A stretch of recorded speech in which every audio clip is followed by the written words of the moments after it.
ऊष्मागतिकी BSc part 2 second year students के लिए है। बहुत इम्पॉर्टेंट टॉपिक है फर्स्ट यूनिट का। थर्मोकेमिस्ट्री भी कहते हैं, जिसमें हम एनर्जी का प्रभाव देखते हैं रासायनिक समीकरण पर।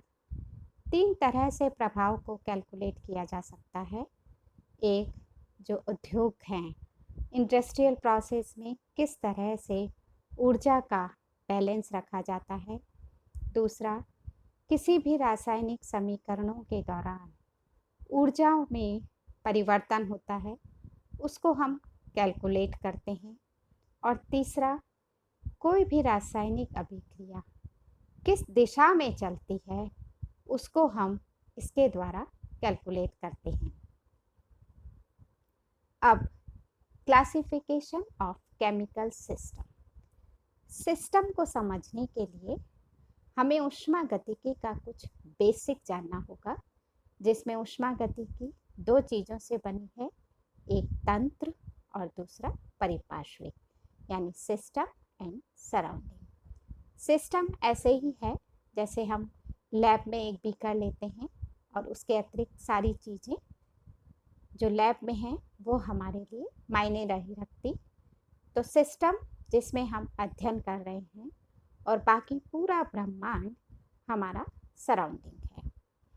सिस्टम कई तरह के हो सकते हैं। शुरू में यहाँ आपको 3 सिस्टम्स दिखाए जा रहे हैं, ओपन, क्लोज एंड आइसोलेट। नीचे 2 चीज़ें दिखाई जा रही हैं, जिसमें चेंज इन मास या मैटर पदार्थ और चेंज इन हीट यानी ऊष्मा और पदार्थ में परिवर्तन। सबसे पहला सिस्टम देखें, ओपन। तो ओपन सिस्टम में हमने देखा कि ना तो पदार्थ में और ना ही ऊष्मा में क्रॉस कर रखा है, नॉट इक्वल्स टू 0, यानी दोनों का विनिमय सराउंडिंग या परिपार्श्विक के साथ चल रहा है। बहुत सिंपल सा उदाहरण है, जैसे गैस पे हम पानी गर्म करने रखें तो खुले में पानी भाप बनकर उड़ता रहता है और तपेली के द्वारा ऊष्मा भी बाहर निकलती रहती है टेम्परेचर के रूप में। दूसरा, क्लोज सिस्टम, बंद तंत्र। बंद तंत्र में हमने ऊष्मा का विनिमय रोक दिया है, ऊष्मा का विनिमय चल रहा है और पदार्थ का विनिमय हमने रोक दिया है। कैसे रोका? तो उसी तंत्र में हमने एक थाली से ढक दी तपेली को। तो अब क्या हो रहा है, पानी भाप बन तो रहा है पर उसी ढक्कन से सहारे वापस नीचे की ओर गिर रहा है उसी अंदर में।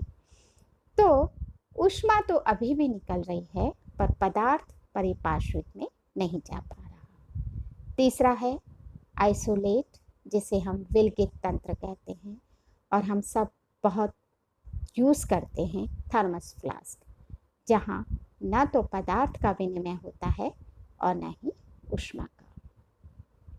अब किसी भी तंत्र में कुछ फंक्शंस हैं, कुछ वेरिएबल्स हैं, जिनको समझना ऊष्मागतिकी पढ़ने से पहले बहुत ज़रूरी है। कुछ कॉमन पैरामीटर्स हैं जो हम पहले से पढ़ते आए हैं, जैसे टेम्परेचर है, प्रेशर है, वॉल्यूम है, मास है, अमाउंट ऑफ सब्सटेंस है या कंसंट्रेशन है। तो ये सारी चीज़ें आपने फर्स्ट ईयर में भी पढ़ी हैं जब हम गैसेस पढ़ते थे। पर दूसरी तरफ जो दिखाई दे रहा है, functions of state. Functions of state, उदाहरण देखिए आप, internal energy, Gibbs free energy, enthalpy, entropy. तो ये 4 पैरामीटर्स हमारे लिए नए हैं और नीचे हमने लिखा है कि हम इसका एब्सोल्यूट मान नहीं निकाल सकते। हम सब जानते हैं कि हम एनर्जी की गणना नहीं कर सकते, सिर्फ परिवर्तन निकाल सकते हैं। तो ये चारों फंक्शंस स्टेट फंक्शंस भी कहलाते हैं और स्टेट फंक्शंस या अवस्था फलन किसी भी तंत्र की अवस्था पर निर्भर करते हैं, उसके द्वारा तय किए गए पथ पर निर्भर नहीं करते। अब कितनी प्रकार की रिएक्शंस हो सकती हैं? यहाँ हमने 2 ही दिखाई हैं जो बहुत कॉमनली यूज होती हैं और इन 2 में बाकी रिएक्शंस भी आ जाती हैं, exothermic reactions and endothermic reactions. Basically जहाँ एंथैल्पी में परिवर्तन हो रहा है। एक्सोथर्मिक रिएक्शंस जहाँ ऊष्मा बाहर निकल रही है, यानी Q 0 से ज़्यादा है, और उसके ठीक विपरीत डेल्टा H यानी एंथैल्पी का मान 0 से कम है। दूसरी तरफ एंडोथर्मिक रिएक्शंस जहाँ ऊष्मा अवशोषित हो रही है, एब्जॉर्ब हो रही है, यानी Q का मान ज़्यादा हो गया एब्जॉर्ब करने के बाद, और डेल्टा H का मान कम हो गया, डेल्टा H का मान ज़्यादा हो गया। टाइप ऑफ केमिकल रिएक्शंस, इसमें अगेन मैंने आपसे पहले भी कहा, पहले दो तरह की थी, एंडोथर्मिक और exothermic, endothermic and exothermic reactions. अब isobaric, isochoric. Isobaric reactions pressure constant है, यानी दाब में कोई परिवर्तन नहीं हो रहा। आइसोचोरिक यानी वॉल्यूम कांस्टेंट है, यानी आयतन में कोई परिवर्तन नहीं हो रहा। इसी तरह से आइसोथर्मिक रिएक्शंस भी होती हैं, आइसोथर्मल भी होती हैं। तो आइसोथर्मल रिएक्शंस वो हैं जहाँ ताप में कोई परिवर्तन नहीं होता। फर्स्ट लॉ ऑफ थर्मोडायनेमिक्स, ऊष्मागतिकी का पहला नियम। 3 मेन पॉइंट्स हैं ऊष्मागतिकी के पहले नियम के, कि हम ऊष्मागतिकी के पहले नियम को 3 तरह से जान सकते हैं। सबसे पहला, the energy can not be created nor destroyed, मतलब ऊर्जा को न तो उत्पन्न किया जा सकता है और ना ही नष्ट किया जा सकता है। दूसरा, ब्रह्मांड में कुल ऊर्जा का मान हमेशा स्थिर रहता है। The total energy of the universe is constant. तीसरा, energy can however be converted from one form to another or transferred from a system to the surrounding. इसका मतलब क्या हुआ कि हम ऊर्जा के एक रूप से दूसरे रूप में परिवर्तित कर सकते हैं, या सिस्टम द्वारा ऊर्जा परिपार्श्विक को दी जा सकती है, या परिपार्श्विक से सिस्टम या तंत्र ऊष्मा को अवशोषित करता है। तो ये तीनों रूपों में हम ऊष्मागतिकी का पहला नियम समझते हैं।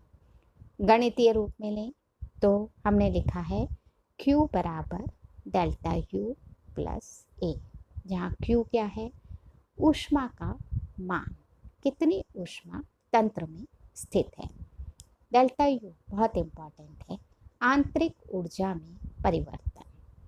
और तीसरा A, कार्य, तंत्र द्वारा किया गया कार्य, और A किसके बराबर है, P डेल्टा V, जहाँ P गैस का दाब है और डेल्टा V आयतन में परिवर्तन है।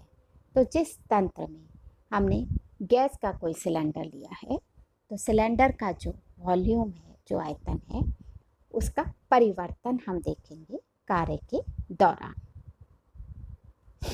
अब एंथैल्पी, एंथैल्पी हीट कंटेंट है, यानी ऊष्मा में जो परिवर्तन है उसको हम एंथैल्पी द्वारा देते हैं। If a system is exchanged with surrounding by heat, its internal energy and enthalpy are changed. अगर तंत्र और परिपार्श्विक के बीच ऊष्मा में कोई एक्सचेंज, आदान प्रदान होता है, तो उसकी तंत्र की आंतरिक ऊर्जा और तंत्र की एंथैल्पी में भी परिवर्तन होता है। अगर Q इज ग्रेटर देन 0, अगर ज़्यादा है Q, तो ऊष्मा बाहर निकलेगी, यानी कैसी रिएक्शन है, एक्सोथर्मिक रिएक्शन है। और ऊष्मा क्या कहेंगे, एक्सोथर्मिक रिएक्शन, ऊष्मा क्षेपी।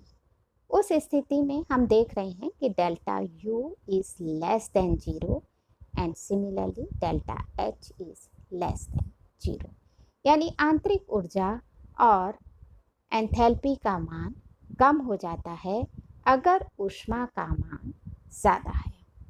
उसके ठीक विपरीत अगर हीट एब्जॉर्ब हो गई, तंत्र द्वारा ऊष्मा ली गई है क्योंकि ऊष्मा ऑलरेडी कम है 0 से, तो उस स्थिति में आंतरिक ऊर्जा और एंथैल्पी का मान 0 से ज़्यादा हो जाता है और हमारी जो अभिक्रिया है वो कैसी है? ऊष्मा शोषी। The value of delta H is corresponding to the amount of the heat Q which is absorbed or evolved in any chemical reaction. तो एंथैल्पी का मान सिर्फ ऊष्मा के मान पर निर्भर करता है, चाहे वो एब्जॉर्ब की जा रही है चाहे वो इवॉल्व की जा रही है। अगर ऊष्मा बाहर निकलती है तो हम उसको माइनस से देते हैं और अगर ऊष्मा एब्जॉर्ब होती है तो हम उसको प्लस से देते हैं। ये चीज़ हमें ध्यान रखनी होगी। स्टैंडर्ड एंथैल्पी ऑफ फॉर्मेशन यानी अब हम मानक एंथैल्पी ले रहे हैं और वो भी फॉर्मेशन संभवन के समय।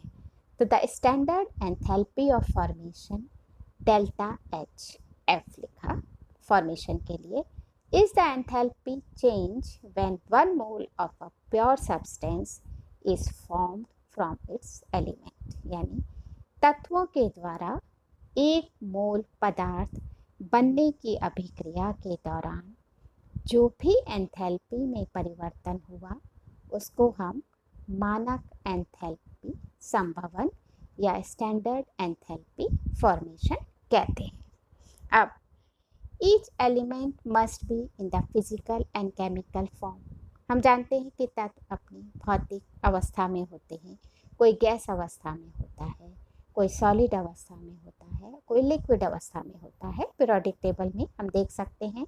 तो each element must be in the physical and chemical form which is most stable at normal atmospheric pressure and normal specified temperature. इसका मतलब स्टैंडर्ड कंडीशंस में हमारे एलिमेंट्स सबसे ज़्यादा स्टेबल होते हैं और हमारे स्टैंडर्ड कंडीशंस क्या हैं? 1 एटमॉस्फेरिक प्रेशर और 295 केल्विन या 25 डिग्री सेंटीग्रेड टेम्परेचर। तो जब हम स्टैंडर्ड एंथैल्पी फॉर्मेशन की कैलकुलेशन करते हैं तो हम ये 2 टेम्परेचर्स पर अभिक्रिया कराते हैं एलिमेंट्स के बीच में। फॉर एग्जांपल हमने एक थर्मोकेमिकल इक्वेशन ली है जिसमें हम क्या कर रहे हैं कि हमने hydrogen gas plus oxygen gas की रिएक्शन कराई तो पानी बना, गैस लिक्विड में कन्वर्ट हुआ है और साथ ही साथ हम देख रहे हैं कि इतनी ऊर्जा बाहर निकली है।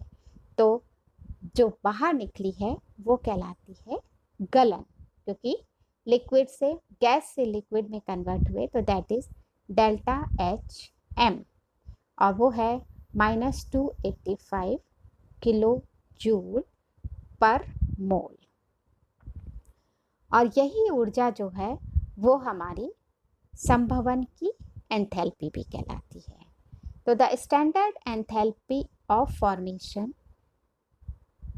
For a simple substance in its most stable state must be 0।